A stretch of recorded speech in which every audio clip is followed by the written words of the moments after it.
Welcome to Nightfall Sleep Radio, where quiet storytelling and unsolved mysteries guide you into gentle rest.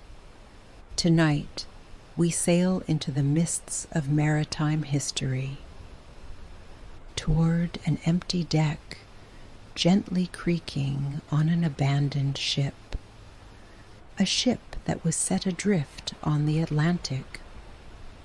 The Ghost Ship Mary Celeste was found drifting in the sea, her untouched cargo, folded clothes, and warm meals left behind, with no one remaining aboard.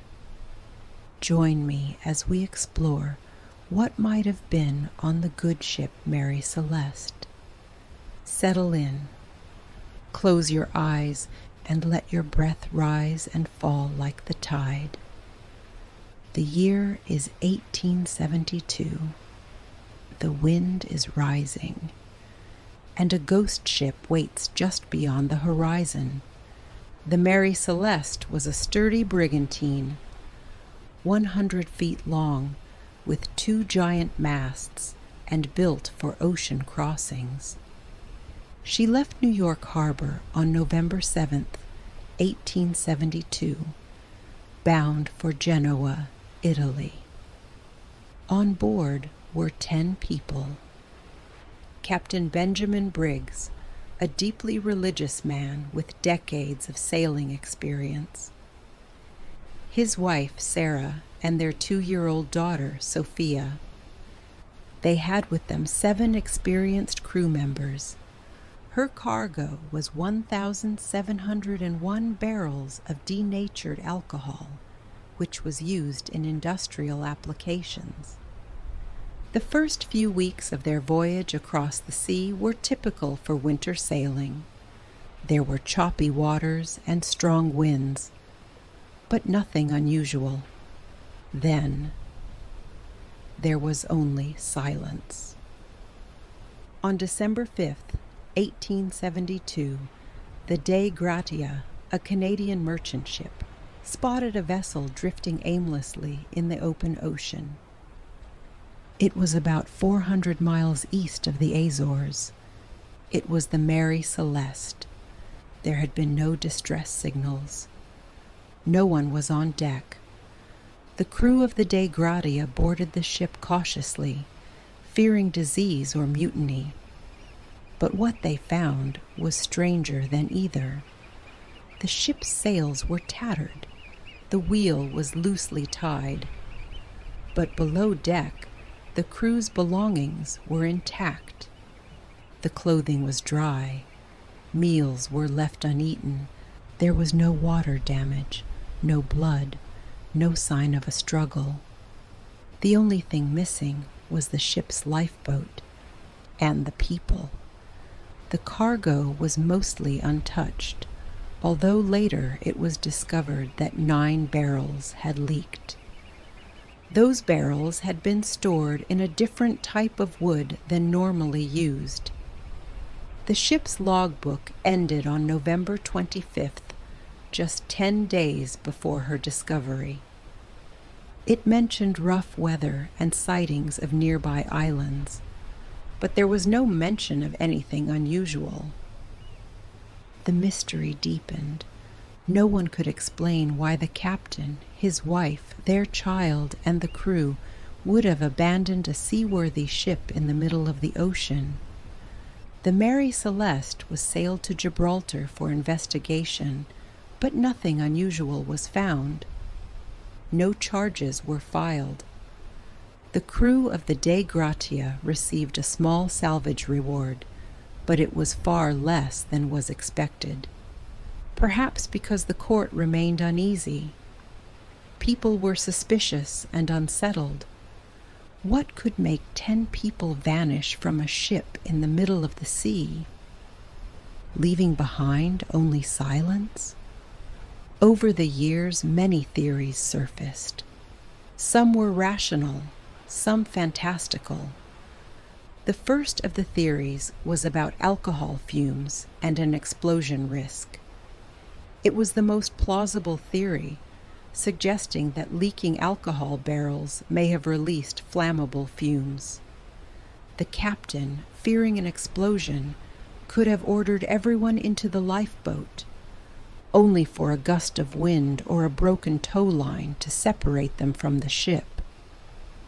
But if they evacuated, why would they leave behind all their belongings?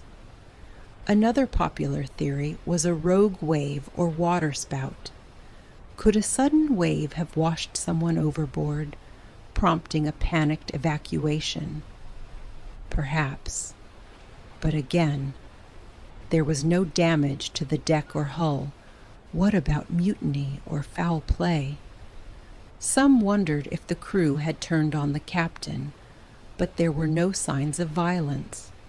And the captain was well liked. His family was aboard. The crew had no motive and no benefit. Piracy was another theory. It was a classic seafaring fear. But nothing was stolen. All the valuables remained on board. No cargo was missing. Did a seaquake or underwater tremor make sailing on too chaotic? This was an unlikely theory. But if such an event happened, the captain may have feared the ship would sink. However, the lifeboat was never found. What about supernatural forces?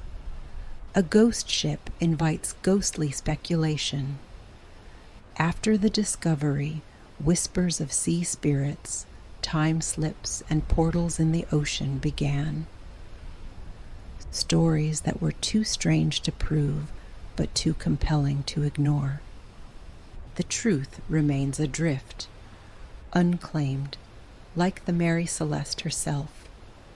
Let us leave the facts behind now, and drift into a gentle imagining of that final day at sea. The Mary Celeste rocks softly in the swell. The sails flap like tired wings.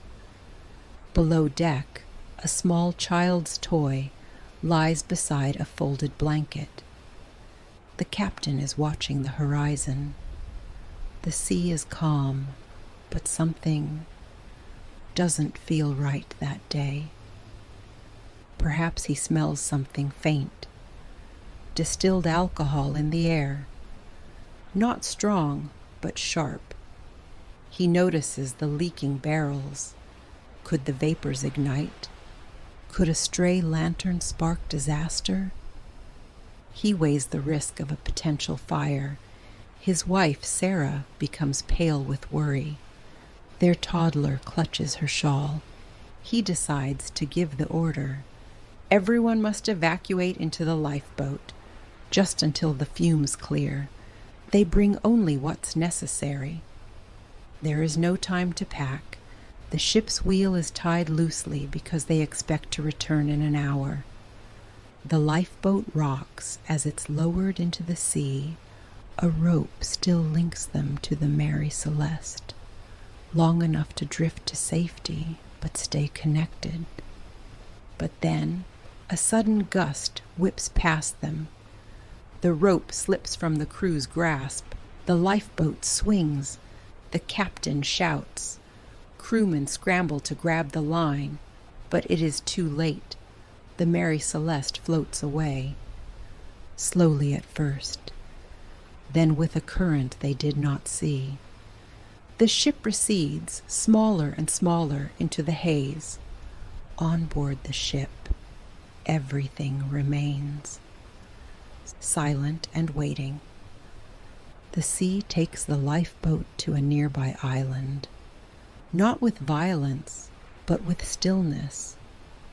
And somewhere, perhaps, the spirit of the Mary Celeste still glides across the waves.